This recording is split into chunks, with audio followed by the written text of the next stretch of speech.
Good morning, dear friends. In today's video, I will calculate the mean deviation and coefficient of mean deviation for the discrete and continuous series. In the previous video, I have calculated the mean deviation and coefficient of mean deviation for the individual series. तो ये question है, जैसे this is illustration, इसमें discrete series given है, जैसे size of the item दी हुई है 5, 6, 7, 8, 9, 10, 11, 12, 13. तो उसके कॉरस्पॉन्डिंग फ्रीक्वेंसी दी हुई है, डेट इज 4, 5, 6, 7, 8, 9, 10, 11, 12. तो I have to calculate the mean deviation and coefficient of mean deviation. सबसे पहले I will see mean deviation का फॉर्मूला क्या होता है in the case of discrete series. That means sigma f mod x minus x bar over sigma f. इसका meaning इस फॉर्मूले से हमें इंडिकेशन हो गई कि सबसे पहले हमें x बार निकालना पड़ेगा. x बार मीन्स मीन निकालना पड़ेगा. तो मीन कैसे निकालेंगे? अगर हमारे पास डिस्क्रीट सीरीज है जो कॉन्टिन्यूस सीरीज है, तो मीन निकालने का फॉर्मूला क्या होता है? x bar is equal to sigma F x over sigma F. तो यहां से सबसे पहले हमने अगर मीन निकालना है तो हमने कौन सा कॉलम बनाना है? एफ एक्स वाला कॉलम बनाना है. किस फॉर्मूले से हमें इंडिकेशन होगी? दैट मीन्स एफ एक्स वाला कॉलम कैसे बनेगा? This is the x column and this is the F column.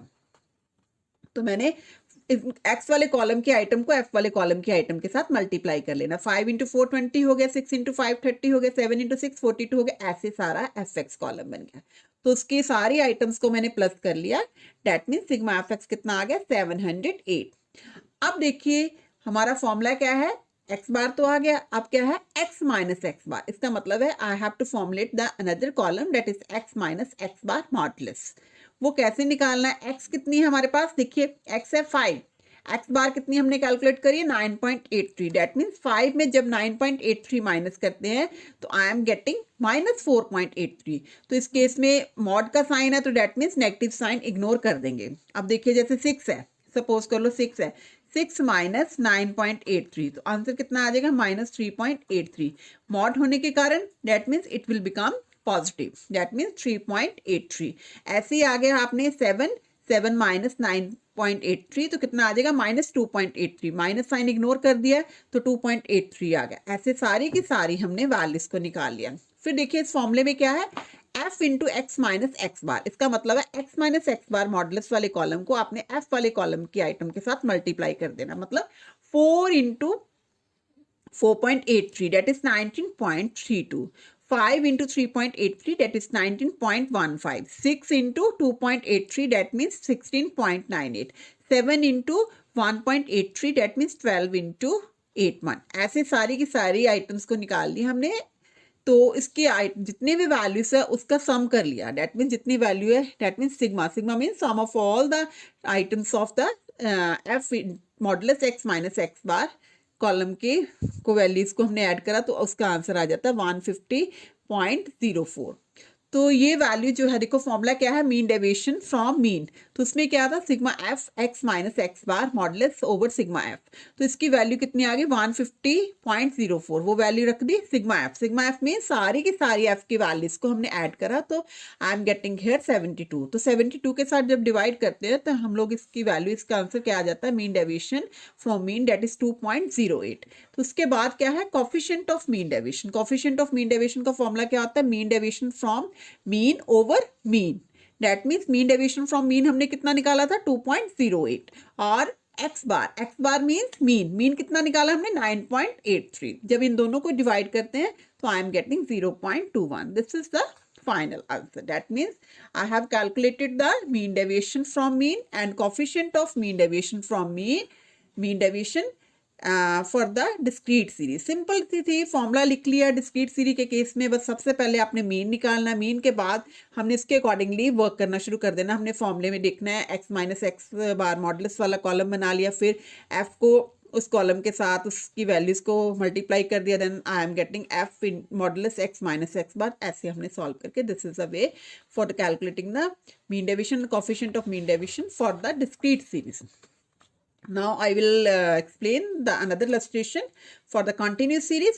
That means find out the mean deviation and coefficient of mean deviation using arithmetic mean from the following data. That means हमारे पास profit कितना दिया 0 to 10, 10 to 20, 20 to 30, 30 to 40, 40 to 50। तो frequency column भी दिया हुआ। सबसे पहले क्योंकि जब मीन डेविएशन फ्रॉम मीन निकालना तो फॉर्मूला क्या है, sigma F x minus x bar modulus over sigma F. तो एक्स बार हमें निकालना पड़ेगा। एक्स बार कैसे निकालना होता है, x bar means sigma F x over sigma F. तो सबसे पहले हमारे पास एक्स नहीं था, तो x कैसे निकाला, मिड पॉइंट फॉर्मूला यूज करके, lower limit plus upper limit divided by 2। 0 + 10/2 कितना आ गया 5। देन 10 + 20 30, 30/2 कितना आ गया 15। 20 + 30/2 दैट मीन्स 50/2 कितना आ गया 25। एक्स कॉलम के वैल्यूज निकाल ली। फिर हमें एफ तो गिवन ही है, फ्रीक्वेंसी कॉलम 5, 10, 15, 20, 25। फिर हमने फॉर्मूला देखा मीन का, ये होता है sigma F x over sigma F. तो एफ एक्स वाला कॉलम बना लिया, इसकी सारी वैल्यूज को मल्टीप्लाई कर लिया। 5 × 5 25, 15 × 10 150, 25 × 15 375 एंड सो ऑन।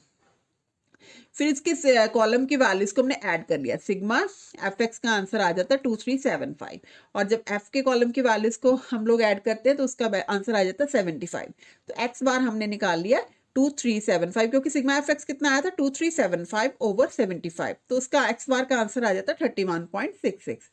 तो उसके अकॉर्डिंगली हमने यहाँ पर देखा एक्स बार निकला है। फिर हमने क्या करा, एक्स माइनस एक्स बार का कॉलम बनाया। एक्स माइनस एक्स बार का कॉलम क्या आ जाएगा, एक्स की वैल्यू कितनी है 5, एक्स बार की वैल्यू कितनी निकली है 31.66। That means 5 - 31.66। तो इसका आंसर क्या आ जाएगा -26.66। तो इस केस में वही है, मॉड होने के कारण इट विल बिकम 26.66। ऐसे क्या करना, 15 - 31.66 -16.66 आ जाएगा। मॉड सिंबल होने के कारण negative will change into positive. ऐसे हमने ये कॉलम बना लिया। फिर उसके बाद हमने देखा f into x minus x bar mod है, तो दैट मीन्स ये वाले कॉलम को हमने f कॉलम की वैल्यूज के साथ मल्टीप्लाई कर लिया। 5 इंटू दिस 26.66 के साथ मल्टीप्लाई करते हैं तो आई एम गेटिंग 133.30। 10 को इसके साथ करते हैं 166.60। 15 को इसके साथ करते हैं, ये आंसर आ गया। दैट मीन्स इसकी वैल्यूज को भी जब ऐड करा sigma f mod x minus x bar, तो आई एम गेटिंग हियर 800.10। तो अब देखिए मीन डेविएशन फ्रॉम मीन निकालना, उसका फॉर्मूला क्या है, sigma F x minus x bar mod over sigma F. तो इसकी आंसर कितना है, sigma F x x minus x bar mod that is 800.10। वो वैल्यू पुट कर दी। देन सिग्मा एफ कितना आया 75। जब हमने इसको इसके साथ डिवाइड करा तो आई एम गेटिंग 10.67। उसके बाद क्या है, कॉफिशिएंट ऑफ मीन डेविएशन। उसका फॉर्मूला क्या होता है, mean deviation from mean over mean. That means mean deviation अभी हमने कितना निकाला 10.67 और मीन कितना निकाला था 31.66। जब इसको इसके साथ डिवाइड करते हैं तो I am getting here 0.34। This is the how I have to calculate the coefficient of mean deviation and this is the mean deviation from mean. So that means this is a continuous series. In the case of continuous series only ये difference यही है कि हमारे पास x नहीं होती। तो x हमने column कैसे निकाला, मिड पॉइंट कंसेप्ट यूज करके 0 + 10/2 10 + 20/2 दैट मीन्स 15 20 + 30/2। तो ऐसे निकाल लिए। फिर f हमारे पास होती है, एफ एक्स कॉलम बनाया वो मीन कैलकुलेट करने के लिए। फिर x माइनस एक्स बार वाला कॉलम बनाना, फिर f into x minus x bar modulus वाला कॉलम बना के सारे वैल्यूज निकाल के इस फॉर्मूलेज में पुट कर दी। That is the mean deviation and coefficient of mean deviation for the continuous series. Thank you so much. Please like, share and subscribe my channel and don't forget to share with other also.